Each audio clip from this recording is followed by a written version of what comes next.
August 23, malapit na ilang linggo na lang ating 21st anniversary. Napakabilis ng panahon. Yung katabi nyo ngayon, hindi nyo yan katabi maybe few years ago. Silipin nyo kung ilang taon na siya dito sa Cornerstone. Magtanungan muna kayo. Purihin ang Diyos. It's such a joy to be back in the house of the Lord here in Singapore. Binabati ko pa rin po ang mga nanonood sa ating online community all over the world. Praise God. Today, we will reinforce yung ating theme ng possible. At napili ko po ang title, aking sermon ngayon as Divine Interruption. Wow. Divine interruption. Every miracle begins with a divine interruption. Because lahat tayo, ayaw naman natin nung naaantala tayo, ayaw natin nung naiistorbo tayo. Yan yung interruption na sinasabi. Kapag may biglang nabago sa schedule natin, ayaw natin nun. Na-delay ang biyahe, na-cancel ang mga flights, mga appointments. Sino ba naman ang may gusto nun? Those are interruptions, whether they are divine interruptions or normal interruptions of life, it doesn't matter. Miracle happens through divine interruptions ng mga buhay natin. Pag hindi na nasunod ang plano, naiinis tayo. We call it inconvenience or disruption or delay. But sometimes what we call an interruption is actually a divine intervention ni Lord sa buhay natin.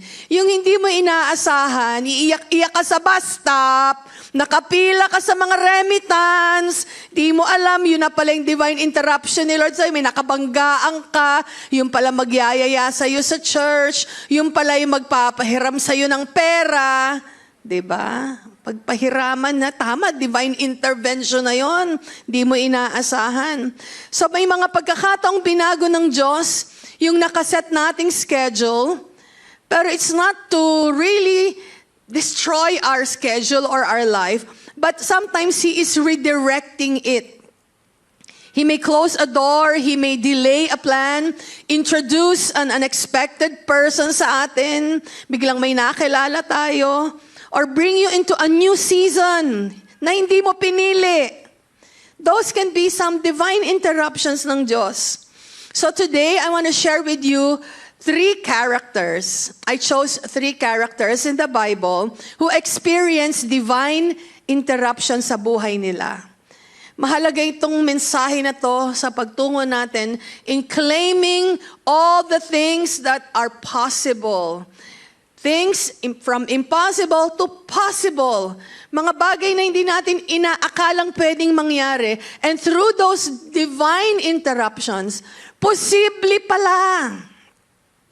Kaya bantayan ninyo ang mga ganitong pag-intervene ni Lord sa buhay ninyo. Number 1 ay ang kwento ng lalaki sa pool in Bethesda. The man at the pool in Bethesda. Makikita ang kwento niya. Ikukwento ko na lang sa inyo kasi mahilig naman ako sa kwentuhan.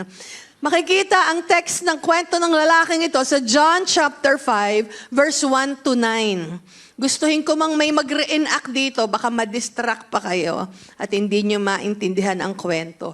Isang araw, pumunta si Jesus sa Jerusalem. May nakita siyang paliguan. Yung pool ay hindi ito parang tapunan ng mga pera, may mga isda. Hindi yan ganun kaliit na pool. Paliguan siya doon sa Bethesda. At maraming may sakit ang naghihintay sa paligid ng pool na yon o yung paliguan na yon. Yung mga may sakit doon, may bulag, may pilay, may mga na-stroke, may mga hindi na makagalaw, at umaasa silang gagaling sila kapag nakapasok sila dun sa paliguan o dun sa tubig. May paniniwala sila, pag nakalawkaw yung tubig, may anghel daw na dumating, yun na yung panahon na pupunta roon yung mga may sakit. Mag-aagawan silang tumalon doon sa paliguan na yon. So may isang lalaki roon na 38 years na siyang may karamdaman. So matagal na siyang naghihintay pero walang nagbabago sa kalagayan niya. 38 years siyang nakahirata doon Dahil iniisip niya, pag ito'y gumalaw, tiyak ko gagaling ako. So nakatambay na siya doon for 38 years. At alam ni Jesus kung gaano nakatagal ang paghihintay ng taong ito. So nilapitan siya ni Jesus isang araw at tinanong siya, gusto mo bang gumaling? Naku, yun ang pinakamagandang pagbisita ng Diyos sa buhay natin. Kesa panaginip man yan, kesa vision man yan, yung 38 years kang hindi ka nakakatayo.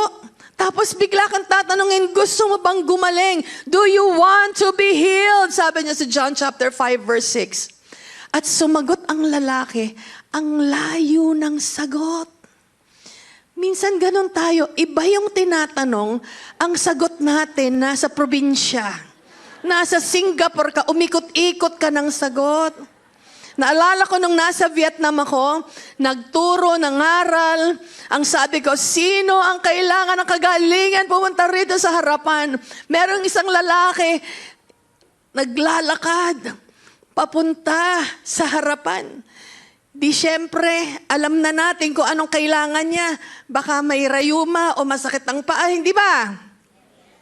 Pero tinanong ko pa rin kung anong gusto niyang ipag-pray.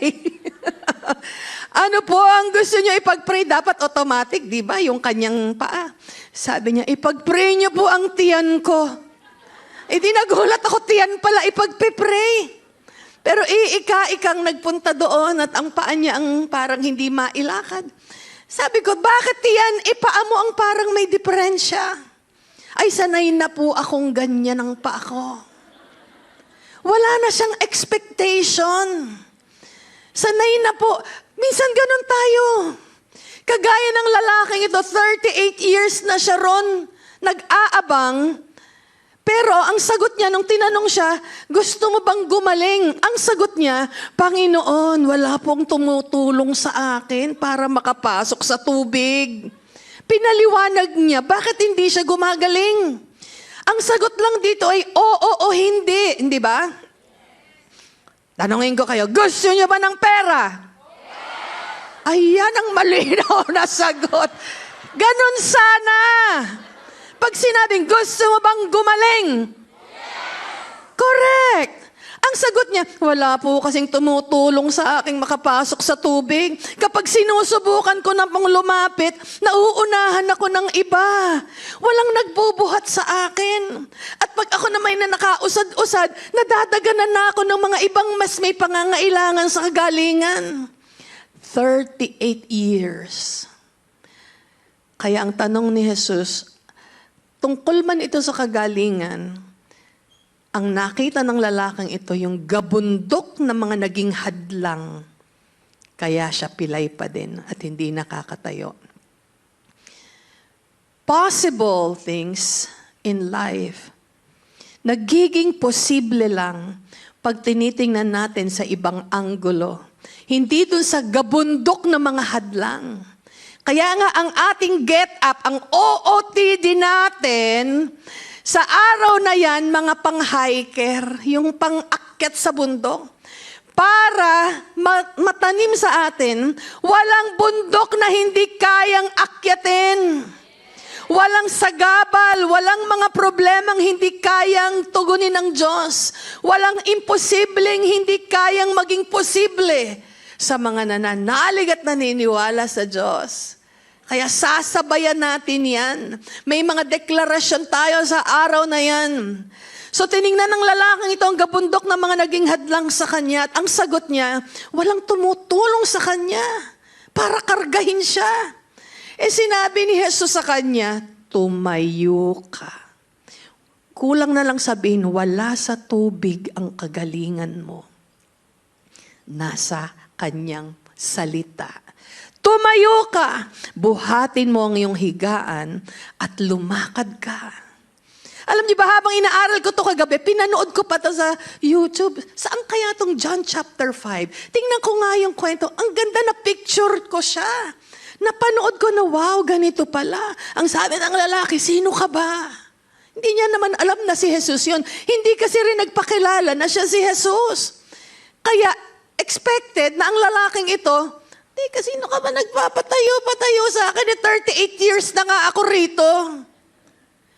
Pero nung nagkatinginan sila ni Jesus, mata sa mata, something connected. Tumayo ang lalaking ito.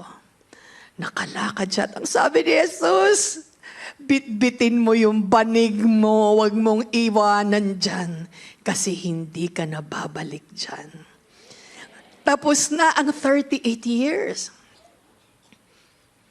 Ilang taon na kayong naghihintay ng himala ninyo?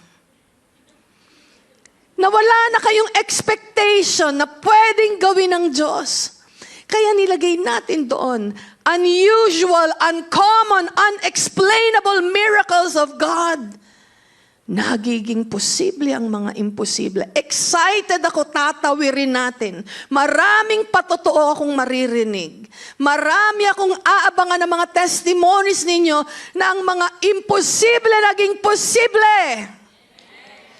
Si PB nag-asawa, posible! Bakit naman hindi posible yon? Gusto pa niya ngang mag-asawa. Pag gusto, maririnig ng Diyos yon kung naniniwala siya. Huwag kayong magpapagulat. Huwag na sa akin. Huwag kayong nagpapagulat sa buhay. Totoo ba? Nangyari ba? Nagkabahay ka ba?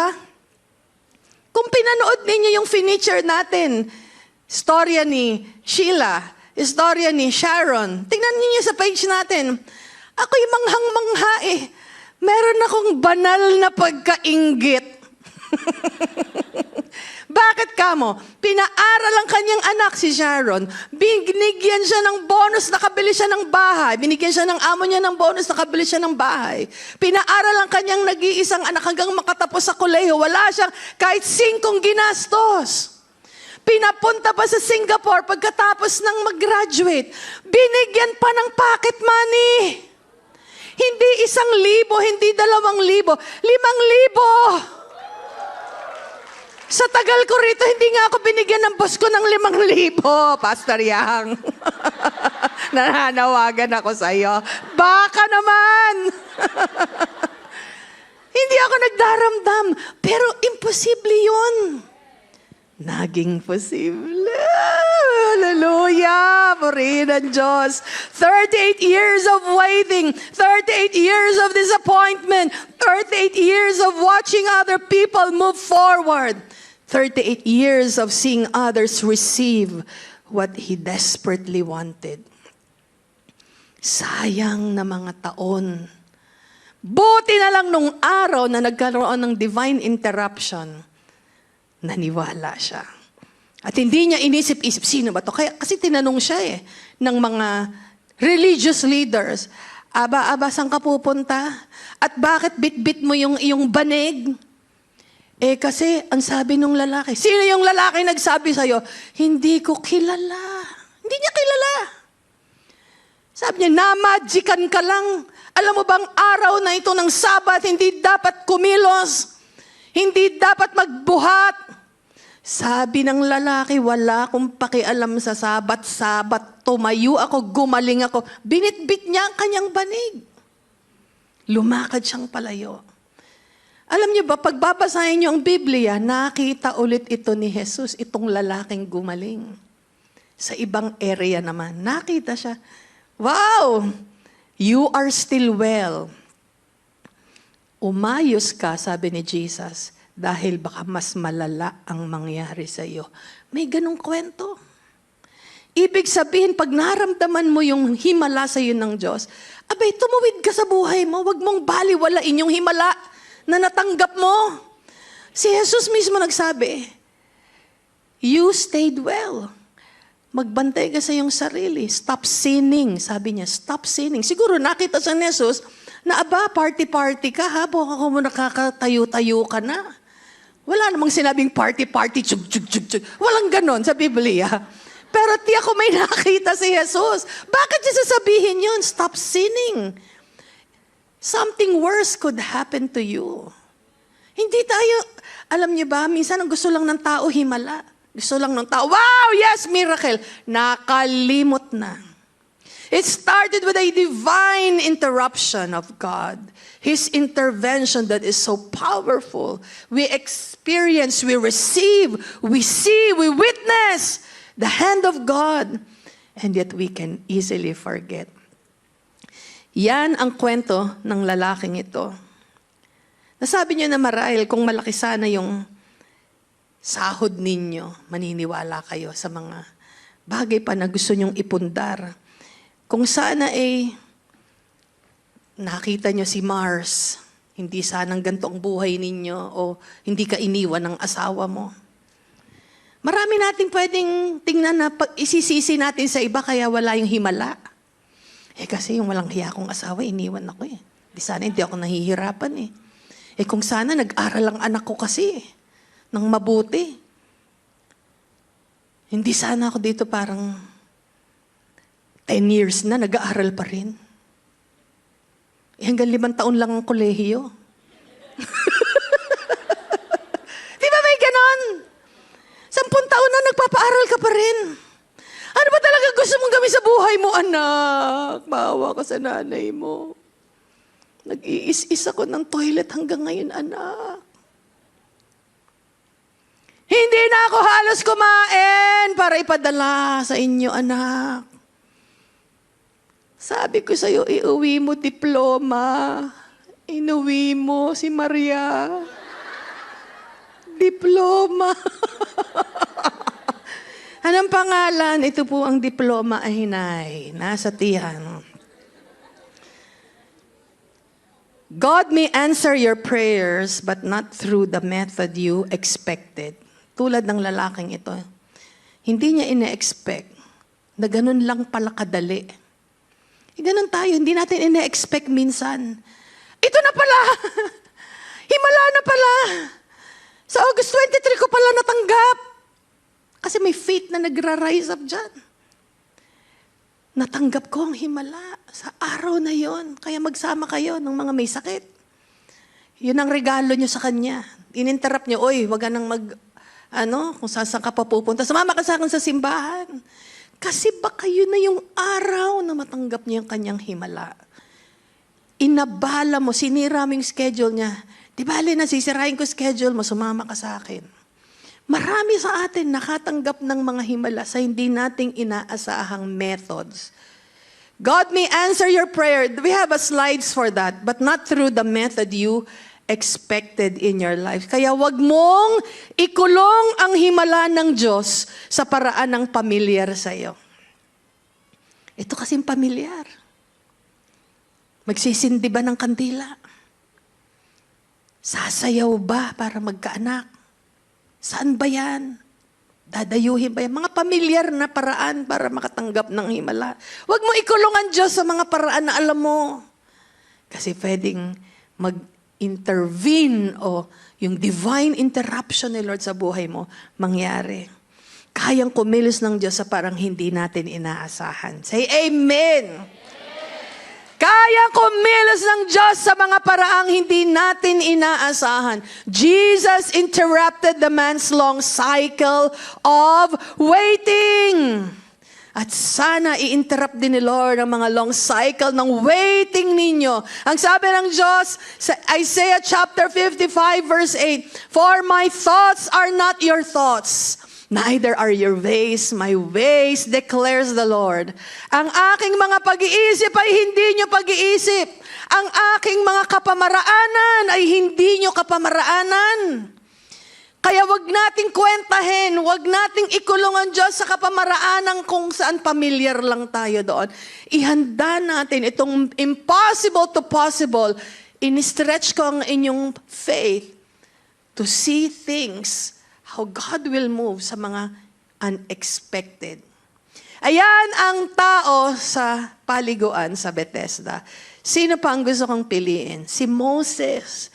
Moses also had a divine interruption in the wilderness. Moses had settled into a quiet life in Midian. Nando na siya, 40 years na siya sa Midian. From Egypt, 40 years. Tumakas sa Egypt, nagpunta, nag-asawa doon, naging shepherd, sanay sa mga disyerto, another 40 years, until God interrupted him one day in his routine. Nandun siya sa ilang, sa dry place, narinig niya ang tinig ng Diyos. Moses, Moses. Nakita niya, burning bush, may sinisilaban, pero hindi natutupok ang halaman. Umaapoy. May tumatawag, may nagsasalita, sa apoy! Ano ba ginagawa ni Moses habang nandun siya? Hindi naman siya parang nakatambay doon, nakatitig tulala sa mga tanim. Busy siya. He's doing his normal task. Moses was tending sheep when God appeared through a burning bush. So akala ni Moses, tapos na yung malaking bahagi ng buhay niya. He had been living in Midian for 40 years. May pamilya siya, may trabaho siya, and quiet, normal routine. Parang tayo. Gigising sa umaga, magsisipilyo, liligo, magtatrabaho, hawakan telepono, nasa MRT. Araw-araw ganon. Kakain ka ng lomi, kakain ka ng pansit, mga sisig, o gutom na kayo na naman. Marami ka naiisip. Routine. Sanay ka na doon. But what looked like an ordinary working day became the day God introduced him to the purpose ng buhay niya, sa purposes ng buhay ni Moses. So, pakinggan po ninyo ito. Be faithful in your ordinary season. Maging tapat ka sa routine mo. Kasi baka doon ka biglang susurpresahin ng Diyos. Isang araw bigla ka na lang nagkaroon ng phone, sabi ni sister kanina. Kaya sabi niya, ang saya-saya ko. Tinaasan ang sweldo daw na niya. 4 digits na siya. Hallelujah! Nakikisaya rin ako sa kanya. Kapatid, nasan ka ba? Taas mo ang kamay mo. Saan ka na nakaupo? Ayun! Hindi mo alam yung normal mo, day-to-day life mo. God interrupted. And Moses was not standing on a platform. He was working in the wilderness. Kasama niya ang mga tupa. Nangangamoy tupa. Araw-araw ganon. Araw-araw naglalaba ka dahil ang laki ng pamilya ng pinagsisilbihan mo. Araw-araw makina ang kaharap mo. Computer. Araw-araw mga lab test ang hinaharap mo. Kumukuha ka ng dugo. Nagbibipi ka sa ospital. Huwag mong memenosin yun. Nangungusap ang Diyos sa day-to-day life. Sa day-to-day routine ninyo. Nagtitimpla ako ng kape, biglang kinausap ako ng Diyos. Alam mo ang AI? Ay, oo nga Lord, ano yung tungkol sa AI? Titimpla ako ng kape. Sabi niya, AI cannot replicate the anointing. It can only give information. Sabi ko, tama ka Lord. Alam niyo, pag may sinabi si Lord, mag-agree kayo kagad kahit hindi niyo pa masyado naintindihan. Hindi niyo pa nabubuo sa isip niya. Ano ba yung ini-yes-yes mo? Mag-yes ka kagad. Si Lord yun eh. Tama ka, Lord. Agree ako dyan, Lord. Every day, God can speak to you. Sino rito yung pag naliligo, ang dami niyong naiisip? Akala niyo kayo lang yun, pero nangungusap na pala si Lord. Sa shower, meron kayong doon, portal. Angels descend and ascend. Madalas ako mag-pray, nagsa-shower. Thank you, Jesus. I'm a woman, I will walk in wisdom. Yan ang mga declaration ko, nagsa-shampoo. Minsan, sabi ko, Lord, kasi naman doon ka rin hinihinga. Lord, bakit ba ang taong ito ang hirap pakisamahan? Hindi ito sa bahay namin, kasi dito si PB. Lord, bakit bang taong ito ang hirap bitbitin? May mga nilagay si Lord sa puso mo na taong hirap pakisamahan. Alam niyo, narinig ko ang tinig ng Diyos. Ang sabi niya, hindi ko sinabing baguhin mo siya. Ang sabi ko sa iyo, mahalin mo lang siya. Ang hirap naman. Hirap nga pa kasi mamahalin. Kasi minsan gusto nating mahalin tao yung nabago na. Madali kasi yun. What I'm saying is the day-to-day routine, yung mundane of life. Si Moses ganon. When he received his calling, God's instruction, babalik ka sa Egypt. Ililigtas mo ang aking mga tao doon. Mga Israelites, ilalabas mo sila sa Egypt.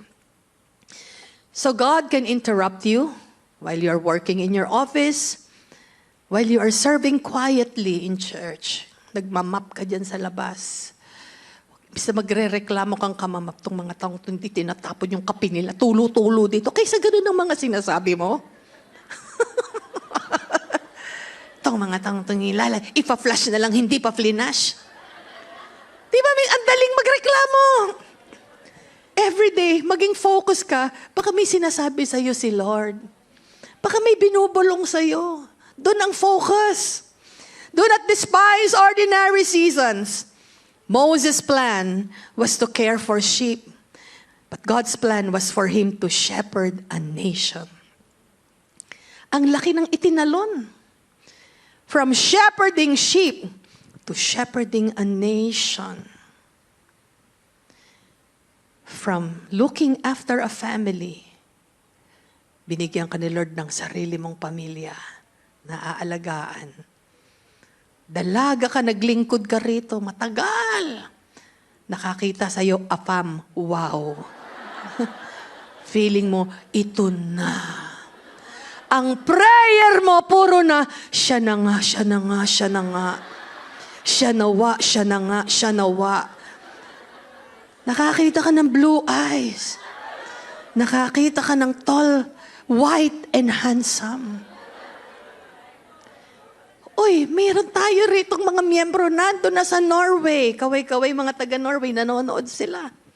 PH, dalawa ng anak ko, Bisaya, ang gwapo ng asawa.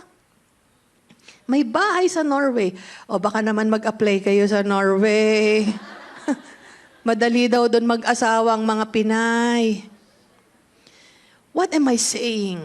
You do not know. She was just faithfully cleaning, praying, serving with us here. Pinagluto niya pa nga ako noon ng Sabi niya, punta ka sa Chinese New Year sa bahay namin. Pinaalam ko na sa amo ko, PH. Pagluluto kita ng steamboat. Higop naman ako ng higop. Hindi mo iisiping naging kamukha siya ni J-Lo sa ang mga damit, ang mga OOTD, talaga namang makagano ng mga picture. Sabi ko, PB, si ano ba to? Oo, diba? I'm so happy. God's divine interruption is so powerful if you are paying attention. Pay attention to the little things, to the little instruction that God is speaking sa buhay mo.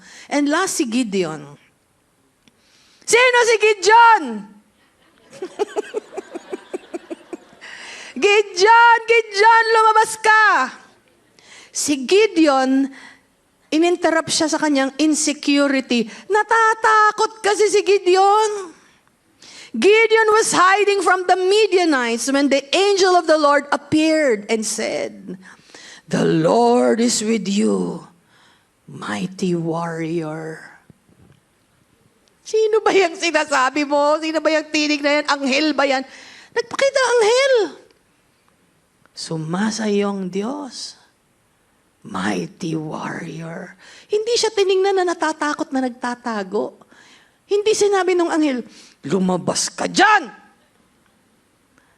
Tatakot ka, nandun ka dapat sa labanan. Tatago ka sa kwarto mo, iyak ka ng iyak. Tatago ka doon sa banyo, iyak ka ng iyak doon. 2 oras ka na dyan, lumabas ka dyan. You are a mighty warrior. Huwag kang ma-insecure. Doon siya ininterrupt nung panahon na siya'y natatakot. Gideon himself was weak. He saw himself as weak, insignificant, and afraid. God interrupted his self-image.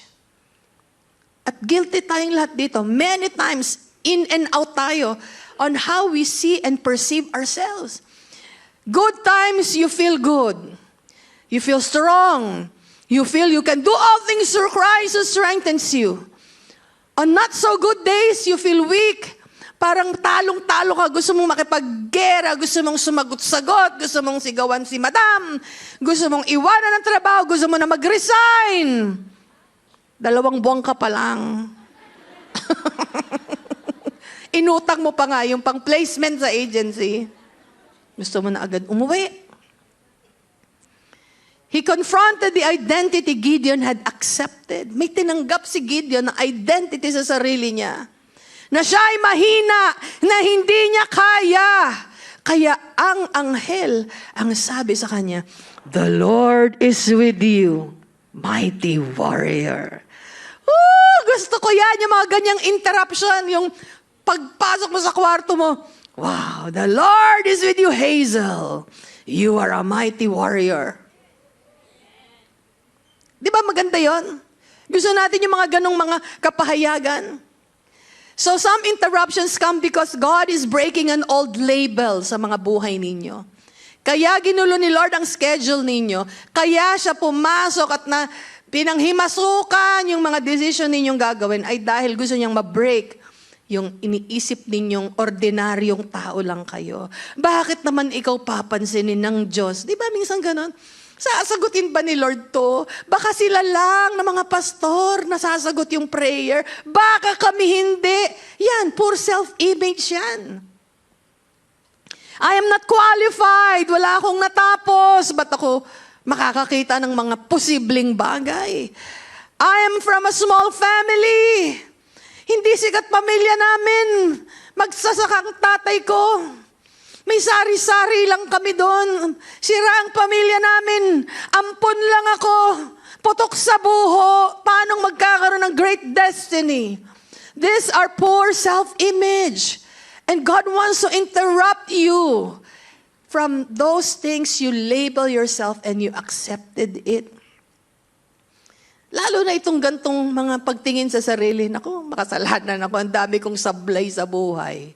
Ang dami kong kapalpakan. Bakit naman ako magiging recipient na makakita ng imposible, magiging posible? That's why God wants to break all these things. Na hindi na kayo, yung parang tingin sa sarili, wala akong ambag sa society. Hindi ko kaya. I cannot make a difference. So God may interrupt the story you keep telling yourself because it contradicts the story He is writing about you. Gusto niya ang paniwalaan mo yung bagong kwento ng buhay mo. Kaya sa mga pagdedesisyon sa buhay, piliin ninyo, ganyan bang kwento gusto mo magtapos ang buhay mo? Natapos yung kwento mo, tumalon ka. Yan ang gusto mong kwentong maiwan sa anak mo, yung tatalon. Gusto mong kwento yung nakipagsabunutan ka sa Lucky Plaza. Gusto mo yung ganong kwento ng buhay mo bago ka pinauwi. Mag-isip-isip. Gusto mo bang kwento ng buhay mo na ang daming kaibigan mo, tinalikuran ka kasi ang yabang-yabang mo. Ayaw mo magpakumbaba. Chismis ka ng chismis, ang dami tuloy galit sa'yo. Gusto mo yan ang kwento mo. Babaguhin natin yun. Iba ang mga Pinoy, lalo't Kristiyanong Pinoy. Imposible? Hindi. Posible. Kaya bang gamitin si Moses? Midian. Gusto nang umatras. Sabi niya, lumabas ka dyan. Huwag kang umatras. Posible, buong bansa ang ilalabas niya. From pool in Bethesda, nakahiga, tumayo. Sa Midian, anong ginawa doon? Nagtatago, pinalabas. Gideon, lumabas ka. And then here is Moses, umaatras. Sabi niya, isusugo kita. Kaya pag pakiramdam ninyo, natatakot na kayo, paatras na kayo sa buhay ninyo. Stop it. Hindi diyan magtatapos ang kwento ng buhay mo. Hindi ka susuko. Hindi ka mag-give up. Sige, palakpakan nyo si Lord at may power dyan. Hindi ka bibigay, hindi ka bibitiw. Hawak mo ang...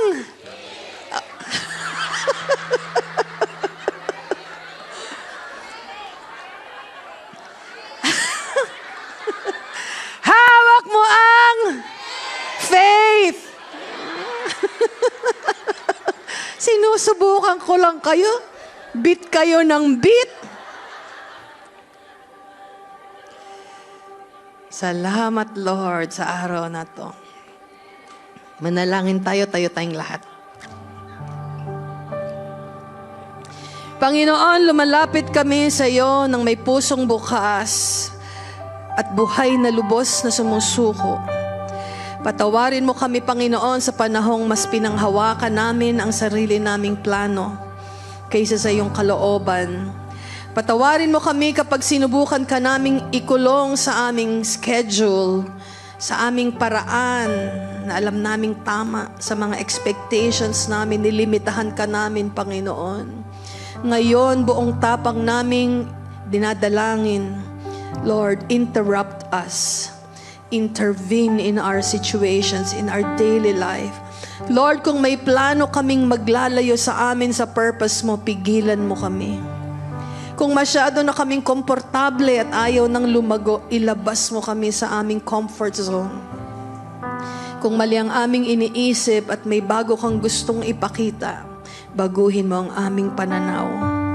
Hilahin mo ang aming mga paa sa tama, Panginoon, kung papunta na kami sa maling direksyon.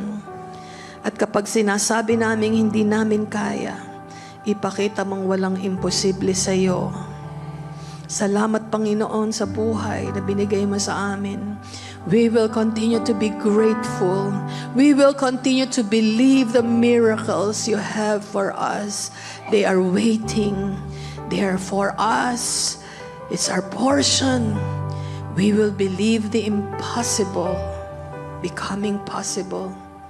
Awitin natin ang awit na ito and let us believe God. Let's sing this by faith.